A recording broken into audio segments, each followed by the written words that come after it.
तो भारत सरकार फिलहाल पूरी तैयारी में है। लेकिन सवाल यहाँ पे एक और ये कि अगर मान लीजिए ट्रम्प टैरिफ लगता है तो भारत पर इसका कितना असर होगा कि भी नहीं। इस पर एक मोतीलाल ओसवाल ने रिपोर्ट निकाली है। इस रिपोर्ट को समझते हैं मिताली के जरिए। बताइए मिताली, क्या है रिपोर्ट? तो रिपोर्ट का ये मानना है कि इंडिया पर रेसिप्रोकल टैरिफ का बहुत ही मिनिमल इम्पैक्ट पड़ने वाला है और उन्होंने बहुत ही उनका जो टॉप लाइन था वो यही था कि रेसिप्रोकल टैरिफ का जीडीपी पर 1.1% तक इम्पैक्ट देखने को मिल सकता है। बायलैटरल ट्रेड ग्रोथ पर उन्होंने नज़र डाली तो इंडिया के ट्रेड यूएस के साथ कैलेंडर ईयर 24 में बहुत ही अच्छे लेवल्स पर पहुंच गए हैं। $124 बिलियन तक बायलैटरल ट्रेड्स का एक आंकड़ा सामने आया है, जो कि दिखाता है कि यूएस जो है वो इंडिया का सबसे लार्जेस्ट ट्रेडिंग पार्टनर अब बन गए हैं। ट्रेड सरप्लस की अगर हम बात करें तो कैलेंडर ईयर 15 से कंपेयर करें, जहां $19 बिलियन का ट्रेड सरप्लस था, वो अब बढ़कर $37 बिलियन तक का एक आंकड़ा यहाँ पे सामने आया है।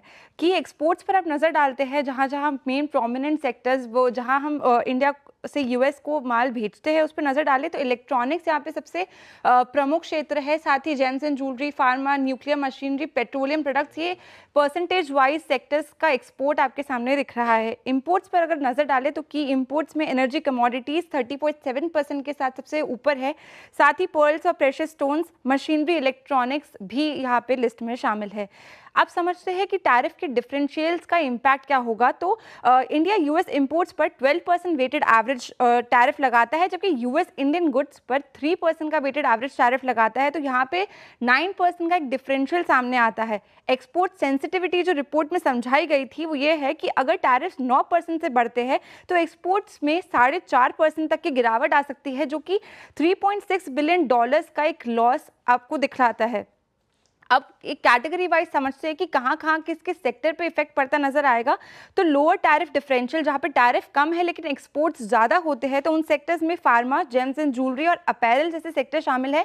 ये टोटल एक्सपोर्ट का 62% करता है। तो डिफरेंशियल यहाँ पे कम है लेकिन एक्सपोर्ट्स की मात्रा ज़्यादा होने से यहाँ पे हमें थोड़ा फर्क पड़ता आएगा। प्रोमिनेंटली जिन सेक्टर्स पे टैरिफ के कारण फर्क पड़ता नजर आ सकता है उसमें electronics, gems and jewellery, pharma, nuclear machinery, iron and steel and seafood शामिल है। तो ओवरऑल रिपोर्ट की स्टैंड की बात करें तो उनका मानना यही है कि minimal impact he reciprocal tariff से इंडिया पर यहाँ पे पड़ता हुआ नजर आएगा। बिल्कुल मिताली, तो ज़्यादा अगर मैं निष्कर्ष निकालूँ इस पूरी रिपोर्ट का तो ज़्यादा फर्क नहीं पड़ेगा, भारत पे इसका असर कम देखने को मिलेगा। लेकिन सेक्टर स्पेसिफिक बात हो गई, अगर कंपनियों पर इसका कैसा असर देखने को मिलेगा ये समझते हैं कंचन से। कंचन, बताइए कि ट्रम्प के टैरिफ का किन भारतीय कंपनियों पर सीधा असर हो सकता है? जी, इसके ऊपर हमने एक रिसर्च की है और जो एनालिस्ट की एक्सपेक्टेशन आई है उनका मानना ये है कि डेफिनेटली जो इंडियन इक्विटीज़ है यहाँ पे हमें सीधा सीधा एक असर आता हुआ दिखाई देगा। लेकिन इसको अगर हम कंपेयर करें डॉलर से या फिर बॉन्ड से तो इन दोनों में ही यहाँ पे एक पॉजिटिव असर आता हुआ दिखाई देगा। इसके साथ ही साथ जो एनालिस्ट है वो मान रहे हैं कि जो एवरेज टैरिफ होगा वो होगा 10 से 20% का, और हो सकता है ये भी जो है लोअर एंड पे ही हमें दिखाई दे। इसके अलावा अगर सेक्टर स्पेसिफिक, जैसे कि मिताली ने भी यहाँ पे स्पेसिफाई किया, ऑटो सेक्टर्स में एक डेंट पड़ता हुआ दिखाई देगा, फार्मास्यूटिकल पे डेंट पड़ता हुआ दिखाई देगा, टेक्सटाइल पे डेंट पड़ता हुआ दिखाई देगा। इसके साथ ही साथ जो केमिकल सेक्टर है वहां पे भी एक डेंट पड़ता हुआ दिखाई दे सकता है। लेकिन उनका ये कहना है कि जिन कंपनियों का एक्सपोजर 10 से 15% से ऊपर का ही है वही कंपनी इस टाइम पे ज्यादा रडार पे है, यहाँ यानी कि उन कंपनियों पे ही ज्यादा नेगेटिव इंपैक्ट आएगा। जिनका रेवेन्यू 10 से 15% से नीचे का है उनके लिए जो इंपैक्ट होगा वो काफी ज्यादा मार्जिनल होगा। सबसे पहले बात कर लेते हैं फार्मा सेक्टर की। फार्मा सेक्टर में किस तरीके से कंपनी का एक्सपोजर है, इससे पहले बात करते हैं ऑटो सेक्टर की। अगर सोना BLW की बात करें तो इनका यूएस में 40 to 45% का एक्सपोजर है, यानी कि ये पहले नंबर पे बना हुआ है। इसी तरीके से जो टाटा मोटर्स है वहां पे जो JLR का एक्सपोजर है वो काफी ज्यादा है, 33% का, भारत फॉर 40%, और मदरसन सुमी की बात करी जाए तो 20% का एक्सपोजर इसका भी है। अगर आगे बढ़े और इस टाइम पे अगर हम देखें फार्मास्यूटिकल की तो नेटको फार्मा का 70%, एरबिंदो का 50%, डॉक्टर रेड्डीज, ल्यूपिन और जो कैडिला है वहां पे 40 से 45% का एक्सपोजर है यूएस मार्केट में। यही नहीं बल्कि अगर हम इसके अलावा केमिकल सेक्टर्स की बात करें तो विनती ऑर्गेनिक्स, गुजरात फ्लोरो, नवीन फ्लोरिन, आरती इंडस्ट्री, PI इंडस्ट्री 30 से 20% की रेंज में है, यानी कि यहाँ पे हमें एक मीडियम इंपैक्ट देखने को मिल सकता है एज कंपेयर टू जो हमने फार्मास्यूटिकल और ऑटो में देखा। यही नहीं बल्कि अगर टेक्सटाइल की बात करी जाए तो वेल्सपन, इसके साथ ही साथ इंडोकाउंट और इंट्राडेंट में भी हमें एक बड़ा इंपैक्ट आता हुआ दिखाई दे सकता है। तो इनपैक्ट ये क्या होगा, काफी ज्यादा डिफरेंशिएट होगा। जिनका एक्सपोजर ज्यादा है उन पे ज्यादा डेंट पड़ेगा, जिनका एक्सपोजर मिनिमम है उन पे मिनिमम डेंट पड़ेगा, लेकिन डेंट पड़ेगा ये एनालिस्ट मान रहे हैं। चलिए कंचन, बहुत बहुत शुक्रिया, और मिताली आपके बहुत बहुत शुक्रिया, लक्ष्मण जी आपका भी बहुत बहुत शुक्रिया।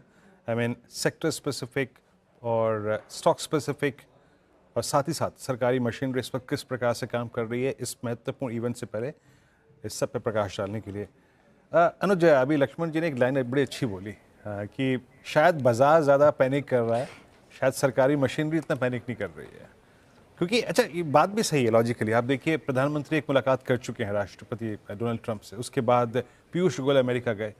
एक सेंस होगा कहीं ना कहीं भारत को भी कि क्या क्या होने वाला है, और इसके लिए वो प्रिपेयर कर भी चुके होंगे। एक समन्वय इस चीज़ को लेकर एटलीस्ट यूएस और इंडिया के बीच में होगा, ऐसा सेंस मिल रहा है क्या? बिल्कुल, देखिए जो हमने लिस्ट देखी थी ना कंपनियों की जो सबसे ज़्यादा इम्पैक्टेड होंगी, मुझे हैरानी नहीं होगी एक बार बस ये निकल जाए उसके बाद सबसे ज़्यादा रैली होने में हो। और उसका एक एग्जांपल देता हूँ मैं, जैसे फॉर एग्जांपल औरोबिंदो फार्मा है, या फिर एक आध और फार्मा स्टॉक्स हैं, या फिर जो आपने एक दो वो टेक्सटाइल स्टॉक्स देगा। अब टेक्सटाइल स्टॉक्स हैं फॉर एग्जांपल, डिफरेंशियल 5% का है यूएस और भारत के बीच में, और उससे मुझे लगता नहीं कोई बहुत ज़्यादा इम्पैक्ट पड़ेगा। इनफैक्ट सब वेट कर रहे हैं कि एक बार ये इवेंट खत्म हो उसके बाद हम बाय करेंगे। कुछ लोग तो वेट भी नहीं कर रहे हैं, ऑलरेडी बाय भी कर रहे हैं।